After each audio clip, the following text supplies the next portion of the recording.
Здравейте, приятели на канала Бомбата Бец. 7 срещу 8 декември 2024 година. Време е за неделното чекирики. Подготвил съм ви днес няколко изненади. Един стандартен парлей дълъг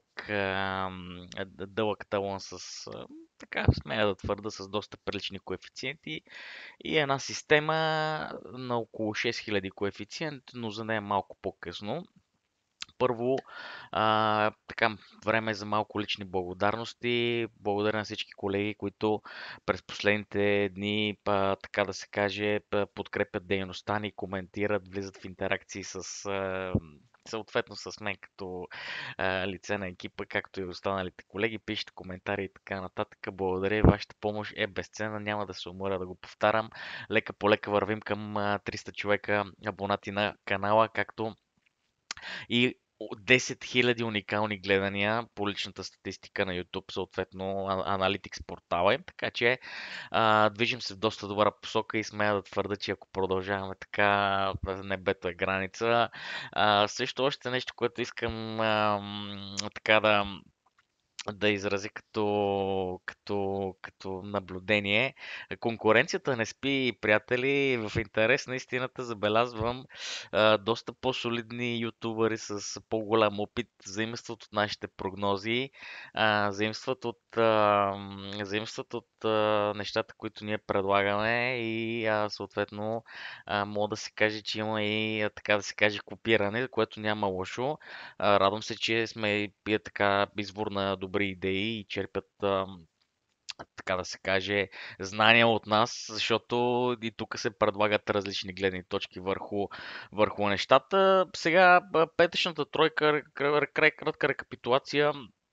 Пак казвам за тези, които те първа се запознат с съдържанието, добре дошли в канала на Бомбата Бец. Това е едно от малкото места в българското YouTube пространство, запазено само единствено за спортни залози. Зад нас не стоят букмейкъри, все още искам да го уточня. Чисто и просто нямаме демо сметки, няма платени публикации, няма маркетинг, само единствено любовта към играта. Мотото ни е спортни залози от фенове за фенове. Така да се каже, кратка рекапитулация на нещата, които се случиха в петъчния ден. В интерес на истината, да, трите прогнози, които дадох. Петъчната тройка традиционна отидоха по дяволите. Штутгарт успя да победи. В крайна сметка обърнаха Унион Берлин. Вече за другите срещи. Интер, честно казано, срещу Парма. Парма държаха до втория гол, оттам нататък вече като стана 2 на 0, нещата отидоха по дяволите. И да, в смисъл, оттам нататък Локсер ПСЖ, на ПСЖ отмениха един гол първото по време, опитаха се да вкарат още един и в крайна сметка матча завърши 0 на 0, съответно и трите залога са губещи, обаче нещо друго по-интересно. В петък пуснах традиционно видео с обзор за ММА срещи, американски футбол, съответно шампион на Супербол, както и за ММА предстои. Ако не сте се запознали с видеото, моля изгледайте дългото видео на живо, което съм представил специално за вас. Няколко думи. А сега, така да се каже, искам да обърна внимание на прогнозата, която дал за Кобрат Пулев. В крайна сметка имаме шампион, добър, лош, наш си е. Успя да победи Махмудчар в един доста зрелищен матч. Бих казал, беше бомби и крошета прави и разбира се, имаше и мръсна игра от страна на германеца в кавички с сирийски корени.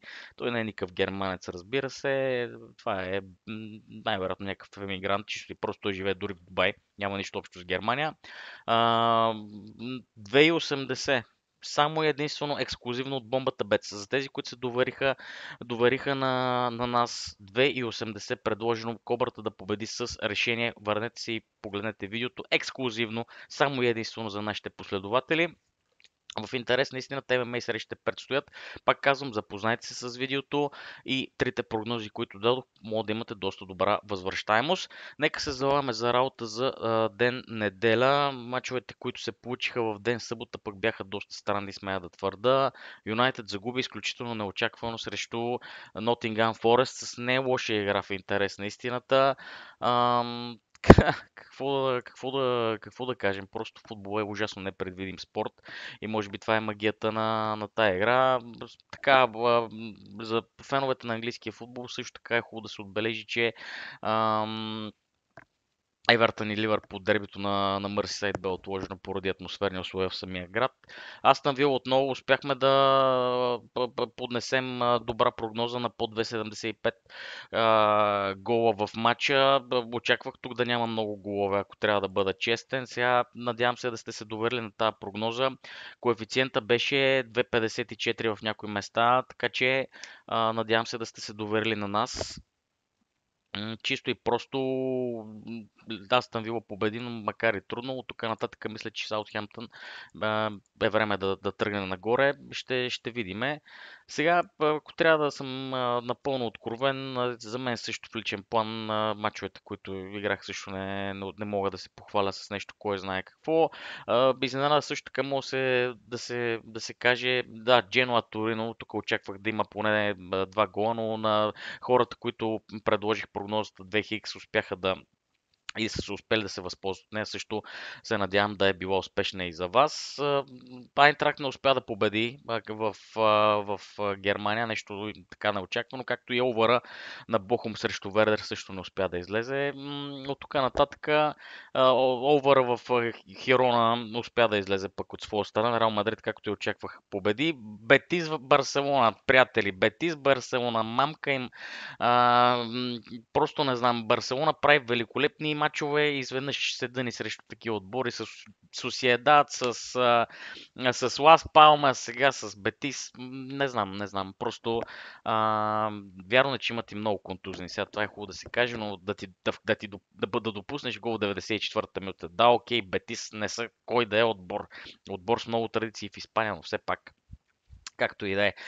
За да не съм прекалено голословен, нека се залагаме за работа с предложенията, които все пак съм ви подготвил. Така, няколко са срещите, разбира се, ще е микс. Така, ако очаквате тук в първи ми талон, така наречената парлей или дълга права колонка, по-скоро не, няма да има много срещи. В смисъл няма да има срещи, които да са на знак. Ще са повече на голове, тъй като така по моя предварителна преценка, според мен има какво да играеме. Отново сме в сезам, държа да отбележа, аз върта букмейкерите. Знаете моята стратегия, букмейкерите не обичат успешните играчи, като на едно место удариш печала, сменяш веднага с друг букмейкър. Първо ще правя обзори и ревюта и на други букмейкери, пак казвам само на лицензирани в България. Насочвам се направо към срещите, които мисля, че заслужават вашето внимание. Първата среща е на матча между Ипсвич Таун и Борнемут. Сега, чисто и просто, Борнемут са на гребена на вълната. Победиха Увърхемптън с 2-4, а през седмицата успяха да ударат Тотнам с 2-0, ако не ме лъжи паметта. Там очаквах Тотнам поне да изравни в този матч, както и да няма значение, няма да се връщаме назад. Тук това са два отбора, които са на диаметрално противоположни позиции. Така, сега, Ипсвич са дълбоко замесени в борбата за изпадане, докато Борнемут е един от челниците челници, глупости, десети. Въпреки всичко, от последните 5 мача имат 3 победи, гол разлика 21-19. Ипсвич са на чертата, но тук ще е битка на живота и на смърт с Улф, Саутхемптън и Лестър. И пак казвам, е за мен е отбора, който категорично не заслужава и не би трябвало да бъде на тази позиция. Това е Улфс. Улвърхемптън са просто не знам. От тия 9 загуби, които имат, категорично не заслужаха поне 4 мача да загубят, но, както се казва, футбола е една от непредвидимите игри. Стрелям направо с моята прогноза. Тя е на брой голове 1,67. Смятам, че ще има размяна на попадения и ще има размяна на попадения и ставката а, от 2 гола и половина ще бъде покрита. Категорично смятам, че Борнемут ще вкара поне един гол. Може да се търси голмайстор. Само една секунда да погледна от играчите. Джастин Куйверт. Категорично мога да го търсите на сингъл на 3 коефициент да вкара по всяко едно време. Това момче е под пара. Ипсвич там от своя страна са допуснали 25 гола. Една от най-слабите защити, бих казал, в Премьер Лиг. Категорично ще допуснат поне гол до 2. Борнемот са много силни на контратака. Гледа ги какво представляват.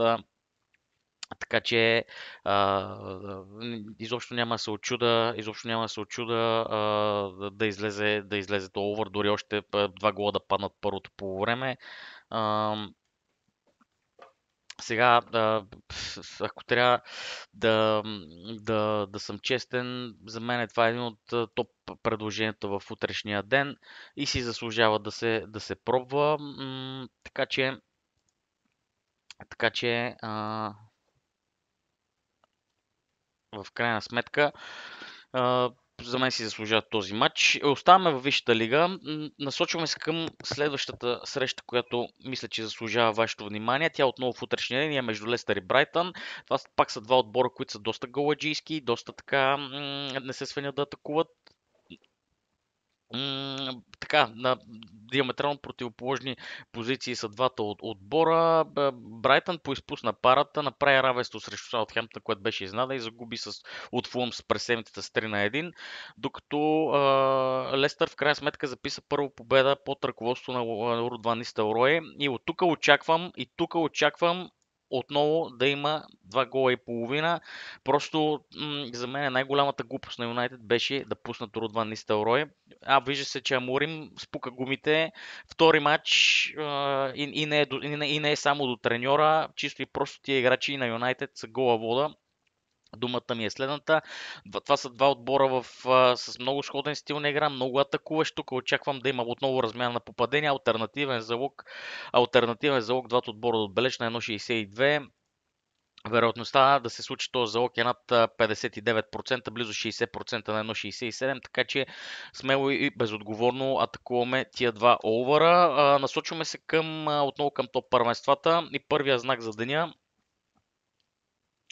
Той е само една секундичка, той е на срещата в Ла Лига, Примера дивизион, Атлетик Билбао срещу Вилереал. Сега чисто и просто Атлетико Билбао са на гребена на вълната.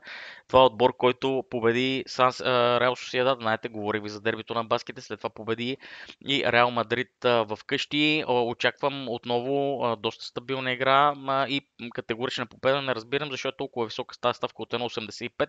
В интерес на истината виждам сериозно наблюдение. Коефициентът е паднал от 2,05 на 1,85, т.е. букмейкерите очакват нещо да се случи. Да, буквално преди 3 дни Билбао победи Реал Мадрид, докато Вилереал в крайна сметка отпадна от Купата на краля. Нещо много важно, отпадна от Купата на краля от Понтеведра с 1-0. В интерес на истината, последните години много трудно Билбао побеждава, но тук мисля, че на база чисто и просто психология тая единица задължително се пробва на сингъл. И насочваме се буквално към още един овър. Той е в Германия на срещата между Хофенхайм и Фрайбург. Хофенхайм би го надупка.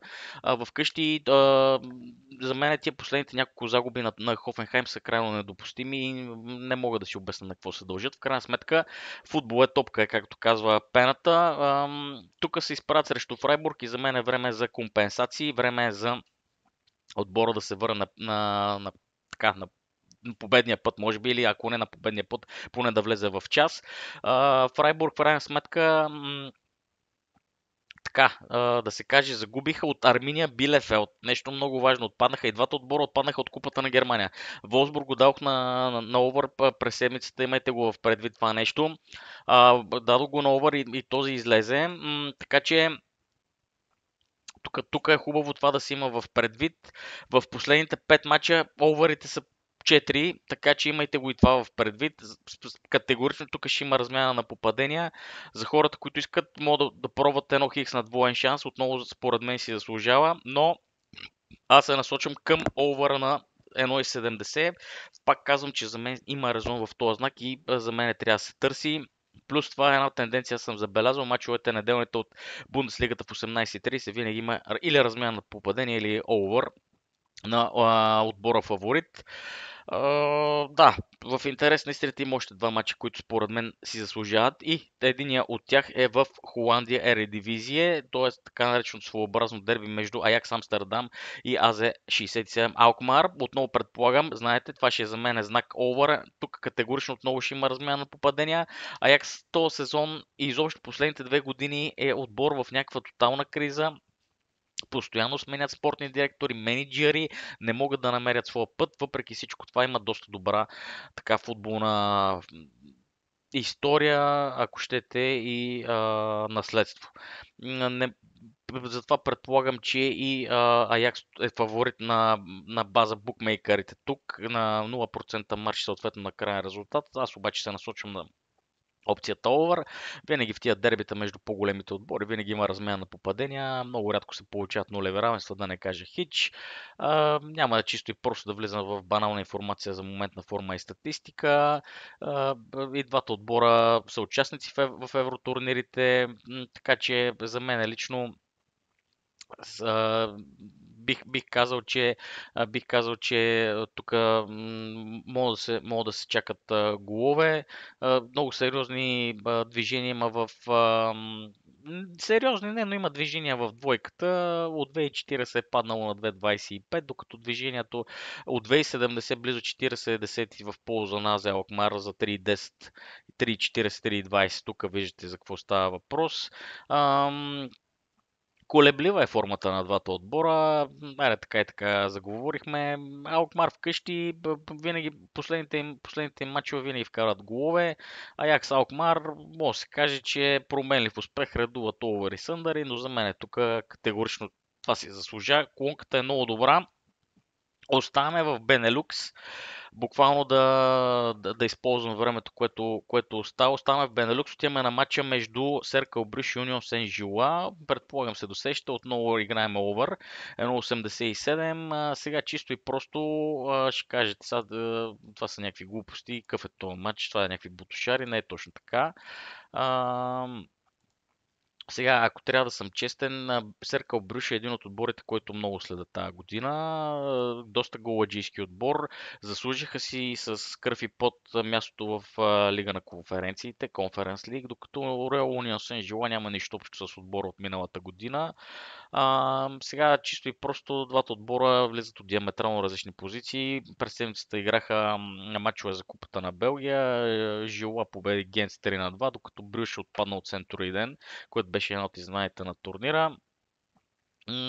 Последните 4 мача за първенство винаги има размяна на попадения, съответно има и така да се каже овър. Сега двата отбора да отбележат също алтернативен знак, който мога да тествате на сингъл, обаче аз игра по-високата ставка на 1,87. И категорично смятам, че ще излезе. Жила са в 4 мача, последните 5 мача са 4 победи, едно равенство дошло навън срещу Ловен, докато серията на Серкъл Бръш е трагична. Най-вероятно този отбор в някаква моментна игрова криза. Още една причина да очаквам двоен шанс 1 хикс, както и овър на 1,87. Пак казвам, за мен си заслужават тия срещи. Играеме изключително скромно. Кратка рекапитулация. Овър на Ипсвич срещу Борнемот, овър на Лестър срещу Брайтън в Премиер Лиг. Атлетико Билбао, права единица, стреляме на ранно изплащане при 2 на 0, съответно за отбора, който сме посочили на 1,87. Хофенхайм, Фрайбург на 2 гола и половина. Овър в Холандия на дербито между АЗ Алкмар и Амстердам. Аякс, както и още един овър на Серкъл Брюш срещу Унион Сен Жила. Играеме с едни скромни парички, 29 лева, съответно за коефициент 29,1 и 15% бонус клонка. Не прекалявайте, само толкова колкото мога да си позволите да загубите. Тия прогнози са ориентировачни. Нека да ги пуснем. Играем за 980, близо 1000 лева печалба. Така че нека се насочиме и към, както да си дойдем на думата, към системата, която съм приготвил на 6000 коефициент. Така че, да, смело мога да останем на този матч между Серкал Брюш и Унион Сен Жила. Категорично мисля да го пробвам на единица тук. Да, категорично ще го пробвам на единица. Така, пак казвам по обясними причини, Серкал Брюшка ще играе много добре. Последните 5 мача, да, не се... Не, мога да се каже, че... Мога да се каже, че има колебания в този отбор, но все някоя тази серия трябва да свърши. Сен Жилан е доста удобен противник, тъй като това не е отбора, който газеше последните 2-3 години в Белгия. Категорично тук смятам, че ако има отбор, който да ги удари, това е Серкал Бруш къщи, така че тая единица се играе задължително. Ще ви обясна малко по-късно и за системата. Нека първо да мине през мачовете. Следващия матч, който мисля да посоча на по-висок коефициент, тук предупреждение, дисклеймър, гониме много високи ставки, съответно затова се получава и доста висок коефициент. Тотнам Челси, да, Тотнам криволичи, направиха миналата седмица равенство вкъщи срещу Фулъм, лондонското дерби, загубиха на гостуването си на Борнемут, но този отбор просто се преражда в големите срещи и играе по съвсем друг начин. Категорично смятам, че този мач трябва да се пробва и на сингъл. Аз тук го игра на 3,45. И продължаваме както се казва, по домова книга. Отиваме на дербито между Наполи и Лацио. Игра двойка за Лацио на 4,55. Категорично смятам, че отбор, който това е вече, така да се каже, размяна на през седмицата. Тия два отбора играха матч за купата. Няма да се очуда да направят и врътка в типично италиански стил. Титла за купа, купа за титла. Лацио ги удари 3 на 1 на Олимпико и продължи напред в турнира. Конте го рискува този турнир. Няма да се очуда тук да има титла за купа, обаче аз играя двойката на 4,55. Едно на тук може да се подсигури на X2 двоен шанс, аз обаче го думкам на 4,55 и каквото Сабия покаже. Съответно, продължаваме по домовата книга, така да се каже. Отиваме във Франция на среща между Сен Етиен и ПСЖ. Стрелям направо на тая единица на 5,60. Аргументите са ми отново като тези за Man United. Нещо се случи с Олимпик Марсилия, не знам точно какво. Отбора играе изключително странен и грозен футбол. Даже бих казал слаб. Не знам какъв е проблема на Дезерби, не знам какъв е проблема и на момчета, които играят в Марсилия. Ако трябва да съм честен, Сен Етиен е един от отборите, които много залагам и съм пускал и преди в къщи. Винаги на високи ставки играят добре. Хубаво е да се каже, че гостуванията на почти всеки един отбор на Жофруа Гишар, това е емблематичен стадион във Франция, както и самия клуб е емблематичен за Франция и въобще за европейския футбол, ще бъдат изключително трудни.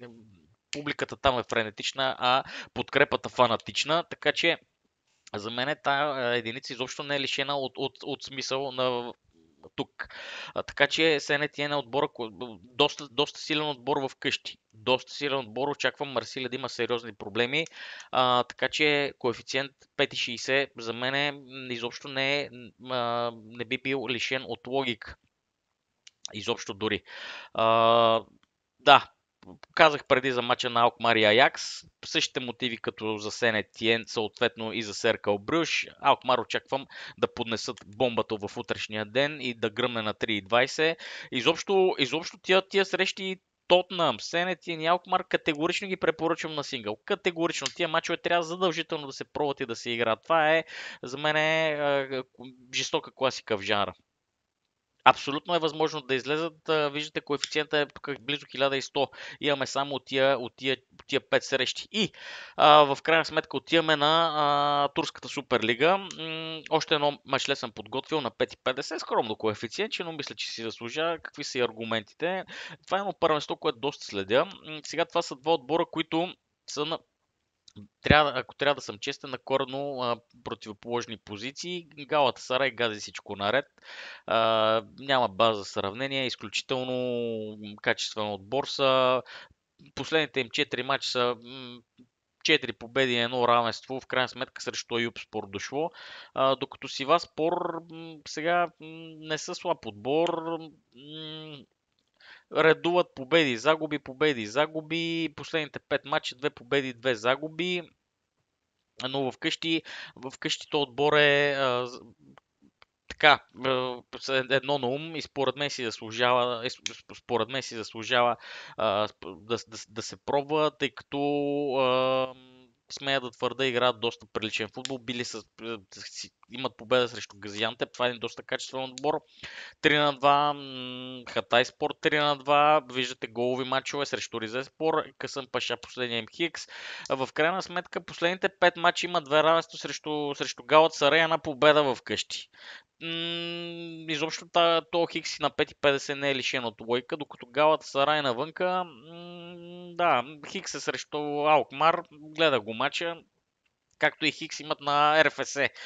Едни латвийци с доста спорна репутация, така че в крайна сметка така, гледам класирането в момента, Галата Сарай може да си позволят и едно равенство, тъй като в Фенербахче паднаха от Бешикташ с 1 на 0 на дербито на Истанбул в крайна сметка. Изобщо този Хикс не би бил лишен от логика.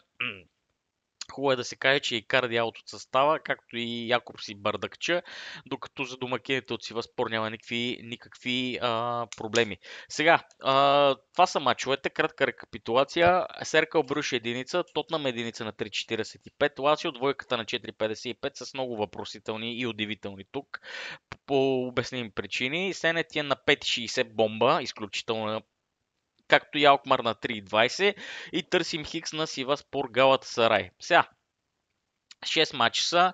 Има една страхотна система, за която предполагам съм ви показвал и съм ви обяснял също за нея. Това е система Хайнц. Какво представлява система Хайнц? Това е кръста на 57 разновидности на компанията Хайнц. Знаете, там кетчуп и майонез, яо, звучи комично наистина, но наистина е така.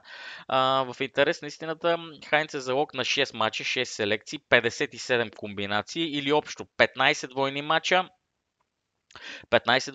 20 тройни от тук, 15 четворни, 6 петорни и 1 6 кратен. Виждате, общата ставка е 6033. По-левчена колонка. За мен абсолютно си заслужава да се пробва на 57, както и ще търсиме правата тук. Така че за мен хора от два мача нагоре вече е абсолютно не само сме си на парите, дай Боже да излезе и всичко останало. Така че кратка рекапитулация. Серкъл Брюш единица, Тотнам единица, Лацио двойка, Сенетиен единица, Алкмар единица и Хикс на Сиваспор Галата Сарай. Играеме 21 777 лева е... Ако това число не е на късмет, аз не знам кое е. Приятели, смело и безотговорно. Поздрави от Бомбата Бец! Ако оценявате съдържанието на канала и искате да ни подкрепите, моля, направете го в Revolut. Благодаря на всеки един от вас, който влиза в интеракции с нас. Вашата помощ е безценна. От тук нататък мисля, че само и единствено ще вървим нагоре. Малко по-дълго се получи това видео, за което също така поднасям своите извинения. Имайте предвид, пак казвам, от хазарта не се изкарват пари. Прогнозите са само и единствено ориентировъчни. Благодаря на всички от вас, които са с нас. Играйте отговорно. Много ви моля. Само толкова, колкото може да си позволите да загубите. Изненадайте, те първа предстоят. Благодаря ви, че бяхме заедно. Пожелавам ви една приятна и спокойна неделя. До скоро!